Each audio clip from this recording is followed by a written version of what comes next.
menciono. Tá? Ó, eu peço que vocês deem uma olhada na aula se tiverem, eu não vou fazer a demonstração aqui, mas quando você pega essa função f de x igual a 1 sobre x menos 2, tá?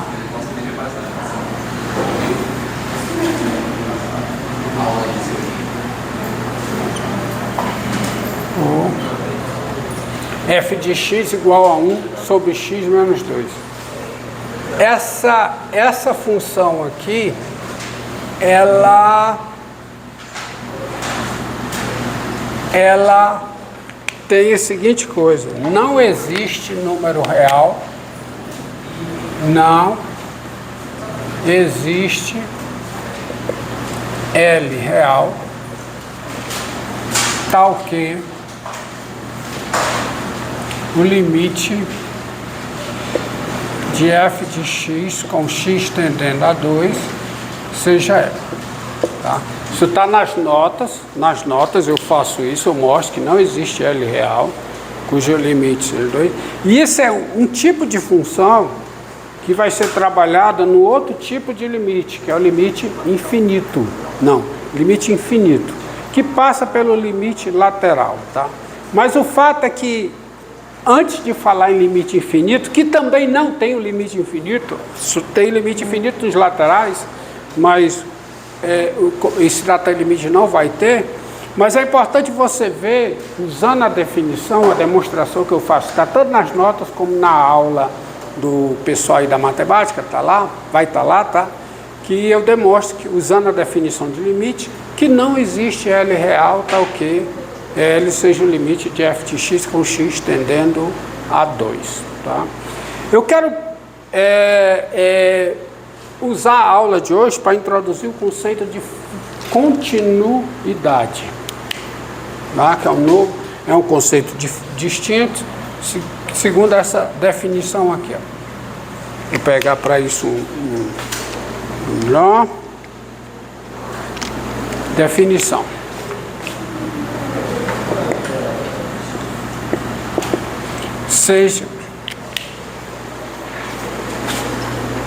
Sejam F uma... Eu vou colocar a definição formal. Tá? Professor? Diga. No caso, se no lugar de 1 fosse, por exemplo, x ao quadrado menos 4, teria limite? Também não. Também não. Também não. Não tem. Sejam F uma função e P um número real. Nós dizemos que F é contínua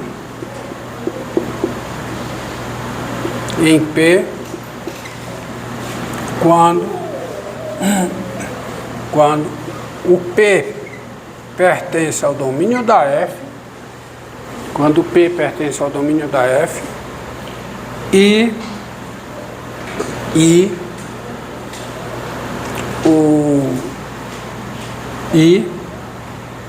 para cada epsilon maior do que 0, ou dada epsilon maior do que 0, para cada epsilon maior do que 0, existe um delta maior do que 0, tal que x no domínio da F e x menos P menor do que delta, implica f de x menos f de P menor do que L. Você veja, essa definição, ela é muito parecida com a definição de limite, não é? Não é? Qual a diferença que tem aqui? É que primeiro que o L é o valor da função no ponto, tá? Porque uma das coisas exigidas para a função f ser contínua em P é que P pertença ao domínio da F. A outra coisa é essa implicação aqui. E essa implicação aqui não é exigido que o x menos P seja maior do que 0. Na matemática discreta, todas as funções, os seus domínios são o quê? São o quê? Discretos. Sabe o que é discreto? Um conjunto é discreto quando cada um dos seus... Claro, subconjunto de R. Quando é que o conjunto é discreto? Quando cada um dos seus elementos não é ponto de acumulação do conjunto, ou seja, eles são isolados. Isso vocês viram lá, não viram? Viram não? Pois é a definição de ser discreto. É que um está longe do outro. É que um está longe do outro. Todos os pontos do domínio são pontos isolados. E sabe o que acontece com uma função cujo domínio é discreto? Ela, como consequência da definição, ela é contínua em todos os pontos do seu domínio.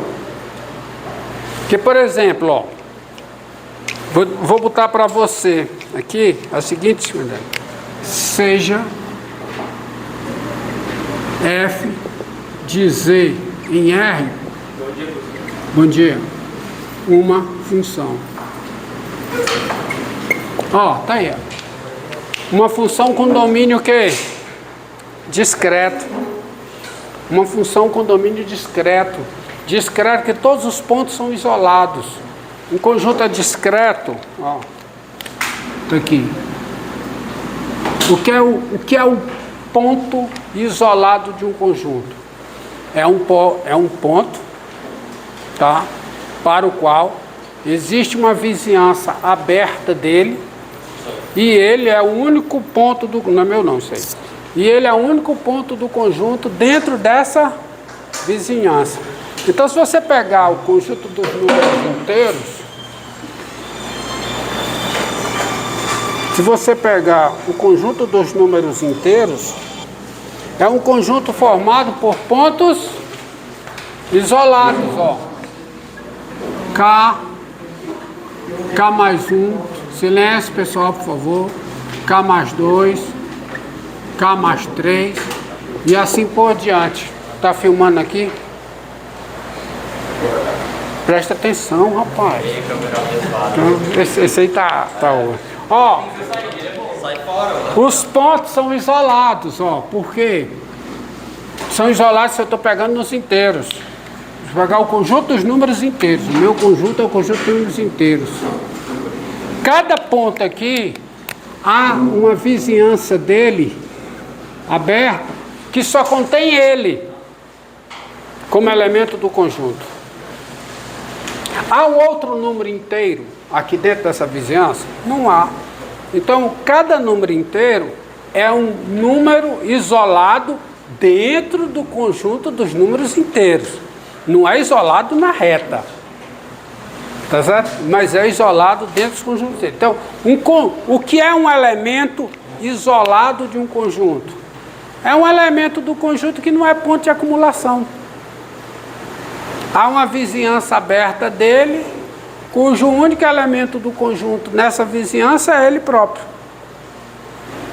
E aí, pela definição, se um ponto é isolado no domínio de uma função, a função nesse ponto ela é contínua.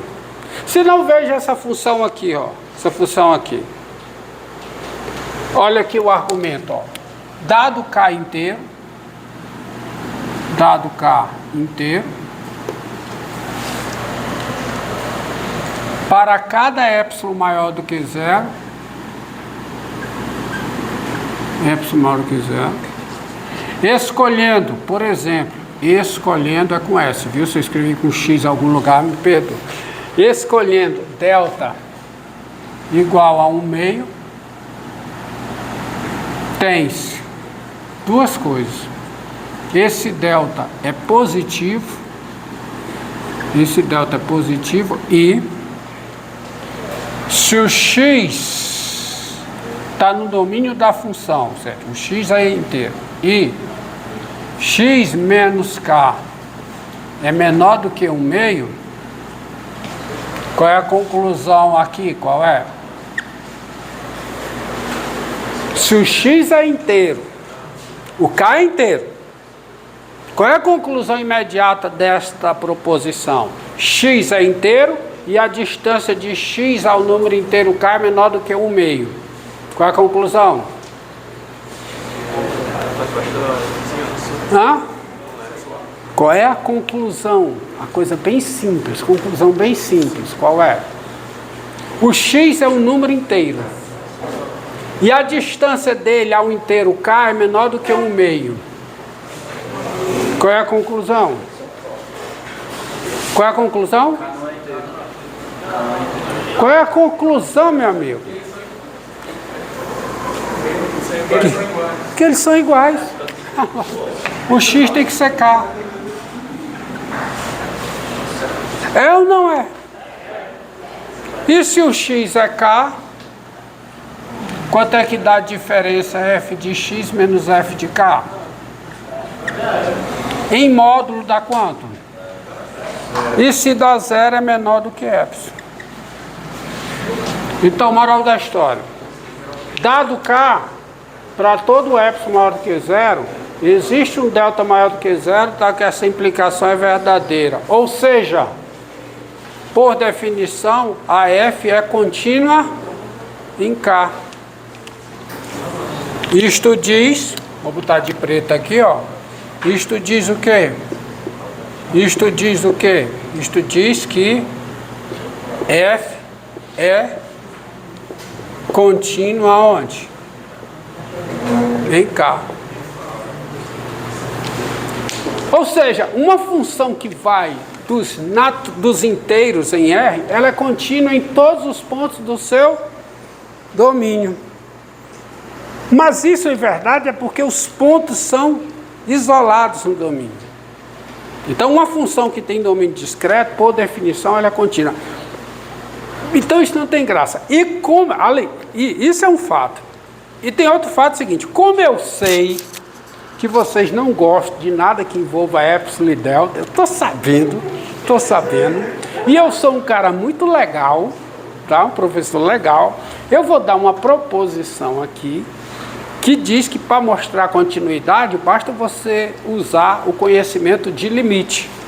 E o limite, embora seja uma definição por epsilon e delta, tem as propriedades operatórias que você foge disso, não é? Então vem a proposição, que é o seguinte, ó. Isso porque eu sou um cara legal, viu? Tá? Se eu fosse malvado. Proposição. Seja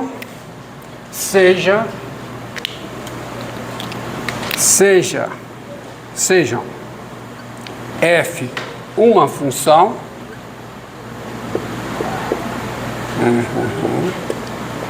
e p um número real. Se p é ponto de acumulação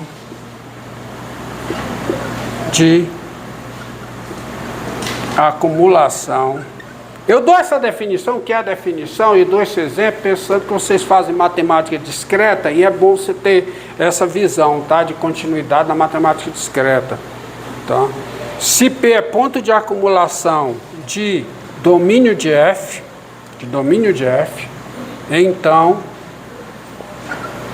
F é contínua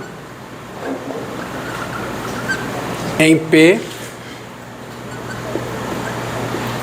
se e somente se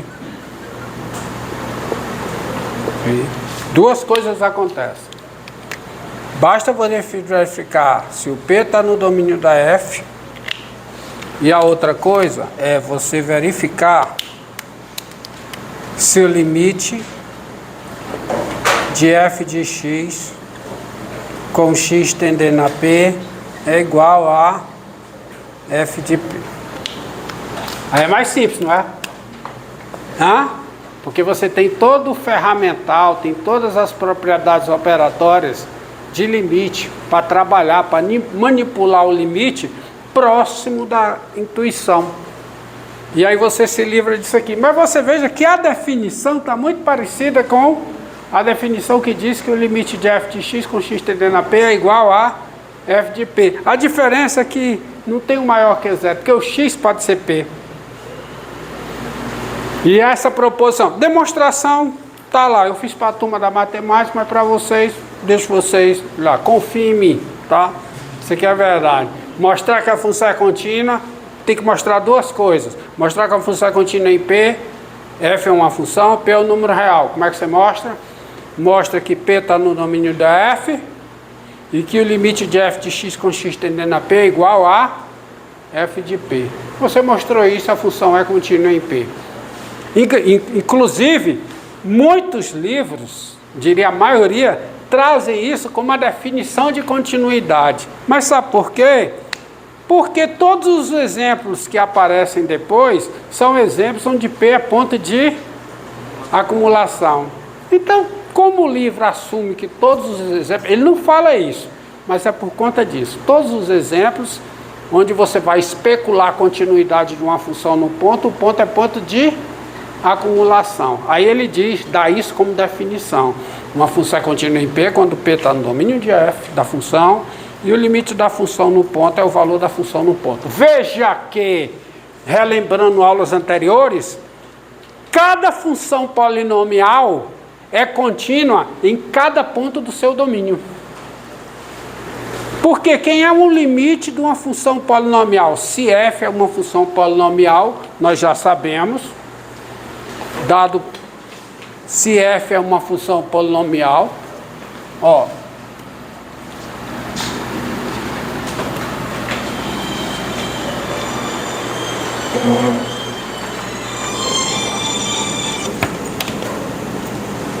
se f é uma função polinomial, relembrando, ó, isso aqui foi demonstrado. Se f é uma função polinomial, quem é o domínio de qualquer função polinomial? Quem é? Hã? Quem é o domínio de qualquer função polinomial? Quem é? Os reais. Então, você já sabe que o limite de f de x com x tendendo a p é igual a quê? A f de p. Ou seja, uma função polinomial, o que é que está dizendo? Está dizendo que uma função polinomial ela é contínua em todos os pontos do seu domínio. Tá? Que diabo é isso? Eu não quero falar com você agora. Tá? Se f é uma função polinomial, ainda não entendeu isso? Se f é uma função polinomial, então você tem isso aqui. Tá? E isso aqui vale qualquer que seja o P real. Tem mais coisa. Se f é uma função racional, foi provado. Se f é uma função racional, também foi provado na aula de limite. Então, o limite de f de x com x tendendo a p é igual a quê? A f de p, qualquer que seja o p pertencente ao domínio da f. E nesse caso aqui, os pontos são todos pontos de acumulação dos domínios. Aqui, todo número real é ponto de acumulação do conjunto de números reais. E uma função polinomial, como ela tem a quantidade de pontos fora do domínio finita, porque uma função polinomial é a razão de dois polinômios. Portanto, o que é que está fora do domínio? É o que é raiz da função denominador. Mas a quantidade de raiz é finita. Então, o domínio de uma função polinomial é a união de intervalos abertos. Portanto, todos os pontos do domínio são pontos de acumulação desse domínio. E aí você usa aqui, tá? Use aqui. O fato é o seguinte, os exemplos que vão aparecer para vocês são esses exemplos onde vale esta proposição, onde o P é ponto de acumulação. Porque se é ponto isolado já é contínuo. A hora para que eu vou perder tempo? Né? Então, o negócio é aqui, tá? Então pronto, tá aí. Agora vamos ver outros exemplos. Vamos ver outros exemplos aqui e mostrar a continuidade. Ó, seja f, ou seja, função polinomial é contínua em todos os pontos do seu domínio, Função racional é contínua em todos os pontos do seu domínio. Guarde esse resultado. Agora, seja, pega esse exemplo aqui, seja f a função dada por f de r em r, fazer conta, tá? F de r em r, a função dada por f de x, ó, olha aqui, ó, f de x igual a x a terceira menos 1 sobre x menos 1, isso se o x é diferente de 1, e é igual a 3 se o x é igual a 1. Olha essa função. Repare que eu não posso usar essa expressão para x igual a 1. Então está aí a definição da função. F de x, se o x é diferente de 1, é isso aqui, beleza, dá para calcular. E quando o x é 1, quanto é? É 3. Agora vamos ver. Ó, o domínio da função é os reais, já estou dizendo. Então, para mostrar a continuidade num ponto, eu não preciso ver se o ponto está em R, porque ele já está em R, da função. Então, eu só preciso verificar o quê? Isso aqui. Então, vamos pegar. O 1, que é o Uzinho aí, né? Que é o divisor de águas do domínio, né? Mais ou menos assim, vamos ver. No 1, a função é quanto? 3. Então, vamos ver. Vamos ver o seguinte. Tens. Primeiro, limite, quem é o limite de f de x com x tendendo a 1? Quem é? Tá para cá? Deu uma parada, meu garoto? E recomeça, por favor.